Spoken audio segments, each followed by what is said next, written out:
wa rahmatullahi wa barakatuh. Ñu ngi nuyu population Sangué, nuyu population Diobass, nuyu population région de Thiès ak waa Sénégal yëpp. Tey bés bu rëy la fii ci Diobass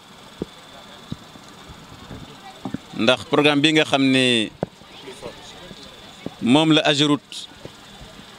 war a tàmbali ànd ci entreprise CRBC ci ndigalu président de la République Macky Sall ndax moom moo joxe tegtal pour lii ñu mën ko defal askan wi.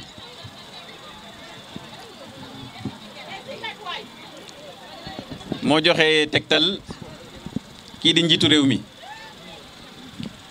le président de la République moo joxe tegtal pour que AGEROUTE ànd ak CRBC pour lii ñu réaliser ko kon ñu ngi ko ciy sant ñu ngi ko ciy gërëm. may wax waa Sangué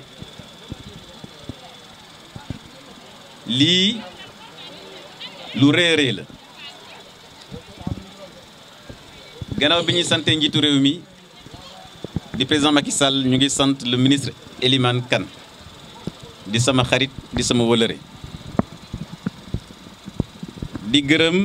le directeur général Ibrahima Ndiaye waxtaan ak moom semaine dernière rek alxames la ñu waxtaan jàpp bés bi tey. di gërëm le directeur régional mi doon jël kaddu léegi monsieur Ndiaye ni mobiliser équipe bu AGEROUTE Thiès yëpp ak CRBC. di gërëm également l'entreprise CRBC bi nga xam ne bëgg naa waa Sénégal xam ne ci entreprise yi gën a rëy ci àddina bi ci la bokk ndax entreprise boo xam ne sa chiffre d'affaires dépassé na 100 milliards de dollars yaakaar naa nekk entreprise bu ndaw. ñii ñu ngi tabax ay autorail fële ca Afrique australe kon yaakaar naa bu fekkee lu toll ni AGEROUTE ànd ak entreprise bu toll ni CRBC njiitu réew mi jox ci kàddoom ministre bi dugal ci loxoom ak directeur général AGEROUTE dama ne nañ leen jaajëfal ne leen gàcc leen ngàllama yéen waa AGEROUTE ak toute l'équipe. lii nag mooy defar lii nag ci bilan la bokk may wax it ne waa Thiès waa Sangué nit nekkoon na Thiès premier ministre mënoon def lii fii ci Sangué te defu ko dégg naa dafa nekk tête de liste ci ab liste buy def ci député waaye ñu ngi toog di leen xaar ndax lii nga xam ne mébét la depuis 1960 askan wi soxla yoon amuñu ko nga nekk premier ministre defaroo leen lu toll noonu yaakaar naa boo solee sa daal na nga bëgg a nekk député soo fi ñëwee soo waxee waa Diobass dinañ la tontu yaakaar naa jëf ak wax mënuñu bokk. kon monsieur Ndiaye ñu ngi lay sant ñu ngi lay yóbbante nuyoo ak ngërëm ak cant ci directeur national Ibrahima Ndiaye ak ci ministre Elimane Kane. di wax it ne ñetti axe la comme ni ko Ndiaye waxee bii jóge fii dem Sangué jaar Ciss jaar Péléw ba Jungaan génn Sessène ak bi war a jógee Kër Ibra Ñaan jaar Aneen dem Mbusnax ak ñetteel bi war a jógee Kër Ibra Fall dem ba Tateen bi jógee Kër Ibra Fall dem ba Tateen ñu ngi ma naan sax PUDC daf ci am wàll waaye dama ne gouvernement du Sénégal bu njëkk a pare rek monsieur le directeur ñun boobu la ñu gën a soxla. kon wax ji di sore dëkk bii di Sangué c'est près de 6000 habitants. cette route yoon bi dina régler circulation juróom benn junni nit ñuy déplacé wu bés bi yàlla sàkk di dem marché di def commerce kon bu ñu saafara lii saafara ñu problème de 6000 habitants par jour. boo ko xaymaa ci at bi réglé ngeen problème yu bëree bëri réglé ngeen des problèmes de santé bu ñuy def évacuation sanitaire war a dem Thiès mais yoon bi la ñuy jaar donc réglé ngeen également te bu ma nee 6000 habitants boolewuma ci Ciss boolewuma ci Péléw ak tous les villages qui sont environnants parce que Sangué c'est le village polarisé ci wàllu koom-koom également yaakaar naa circulation des personnes et des biens loolu yoon réglé na ko kon li ñuy teerale suñu kàddu mooy au nom des populations de la communauté Diobass ñu ngi sant bu baax a baax njiitu réew mi di président Macky Sall sant le ministre Elimane Kane sant tous les services de l'AGEROUTE et également sant aussi l'entreprise CRBC di leen wax ne dans le cadre de ce partenariat avec CRBC te monsieur le directeur nga wax ko du ñu yem fii rek ndax am na lu ñu war a tabax fële ca Pout Diack également parce que carrière bi fa la nekkoon occasion la aussi ñu feddali li directeur wax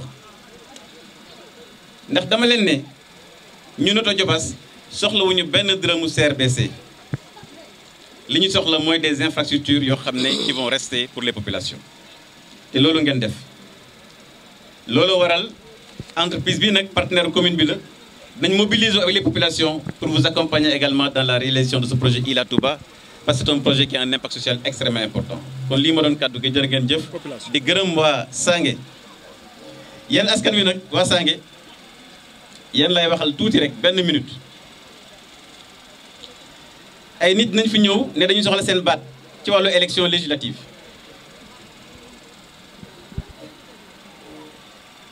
yéen na may dégg am na ñu ñëw ne dañuy soxla seen baat ci wàllu député te kenn ci ñoom nekkoon fi premier ministre fii ci Thiès bu ñëwee ngeen ne ko Aliou Sarr nee na lan ma waral yoon bi jógee fii ci RD bi dem Sangué lan ma waral ba nga nekkee premier ministre réalisé woo ko laaj boobu nañ ko laaj dégg ngeen na ngeen laaj boobu na ngeen ko laaj de ñaareel bi ay nit nañ fi ñëw it ne dañuy tàbb député nekkoon ak Ablaye Wade fukki at ak ñaar yéen a may dégg na ngeen leen laaj lan ma waral yoon bi jógee fii dem Sangué lan ma waral réaliser wuñ ko dinañ ko au pouvoir pendant 12 ans bu fekkee président Macky Sall nag dafa nekk ak yéen juróomi at réglé li nga xam ne seen mébét la na ngeen ko jaajëfal delloo ko njukkal loolu mooy wax ji de ndax nit boo gisee pax dugg ci nag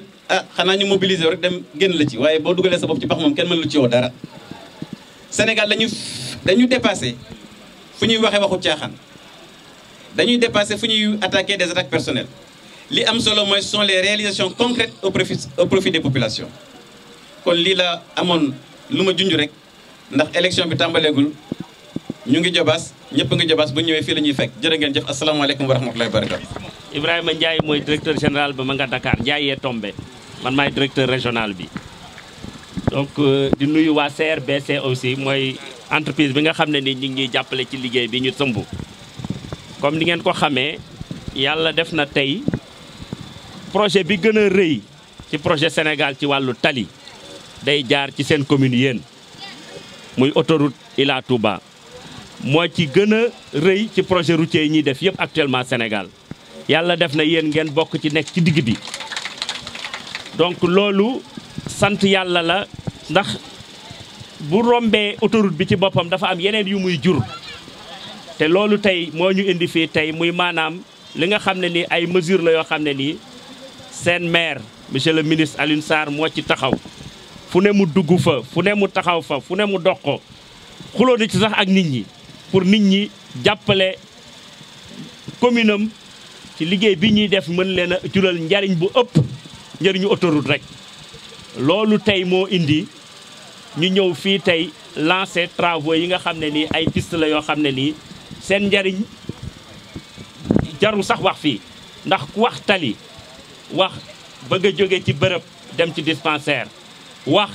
bëgg a jóge ci bërëb dem ci beneen bërëb tey jii boo waroon a dugg sareet pour dem dispensaire def fa ay waxtu bu nekkee ne am nga yoon 10 minutes 15 minutes yegg nga fa donc njariñu tali dafa romb li fu ko nit ñi xalaatee donc tey jii moom bu taxawee ne moom soxlawul xaalis soxlawul dara autoroute bi jaar na ci dëkkam nañ ko defal ay tali pour waa dëkkam looloo tax tey ñu ñëw fii te loolu aussi pour ñun vision bu baax la pour ñun day wane ne peut-être njariñu commune am ñor na ko. donc loolu moo ñu fi indi dinañ fi def donc ñetti yoon yoo xam ne yii dina permettre ñu amal en tout cas développement ci dëkk bi muy la commune de Diobass en général. leneen li ci topp mooy monsieur le ministre dama ci profité rek waxaale na am na doléance boo leen di doon junj ci diggante Thiès Noto Ngexo bitumage bi nga xam ne nii dem na ba sori mais yeggul monsieur le ministre prévoir nañu suñu programme 2017 2019 dinañ yeggale bitumage bi ba Ngexo. dinañ ci yokk aussi yeneen piste yoo xam ne yi ay réalisation yoo xam ne yow en tant que ministre yónnee nga ko suñu directeur général te moom joxe na accord de principe am pour ñu gunge la jàppale la pour le bien des populations de Noto. loolu laa amoon lu may wax te xam ne aussi ñu ngi ci seen disposition pour bépp question ab lépp lu ñu mën a def xam ne daal Ageroute Sénégal ko tax a jóg sénégalais yee ko tax a jóg leneen lu ñorul Sénégal ñoruñu loolu laa bëggoon ngeen xam ko ñun ay doomu Sénégal lañu yéen la ñuy liggéeyal yéen a ñuy fay weer donc ñi ngi ubbeeku ci yéen ànd ak les élus ànd ak ñi nga xam ne ni yéen ya leen fal pour fexe développer suñu réew loolu laa amoon ci lu may wax lu ci manqué nag man la ndax suñu directeur général tey bu amul woon ay xat-xat nee na woon mooy ñëw mais moo ne ma demal nga représenté ma waxal ma lépp lu ñu mbébét a def ci biir Noto boo ko mënta wax ci rajo it boo jàkkaarloog monsieur le ministre nga jël doléance yeeg soxla yi dëkk ba yëpp ñu fexe nañ ko defaree incha allah. docteur liggéey yi ñaata kilomètre la ak durée bi. loolu après dinañ ci wax bu soobee yàlla comme ñu ngi ci kaawu discours yi nañ def interview bu parler de tout ça.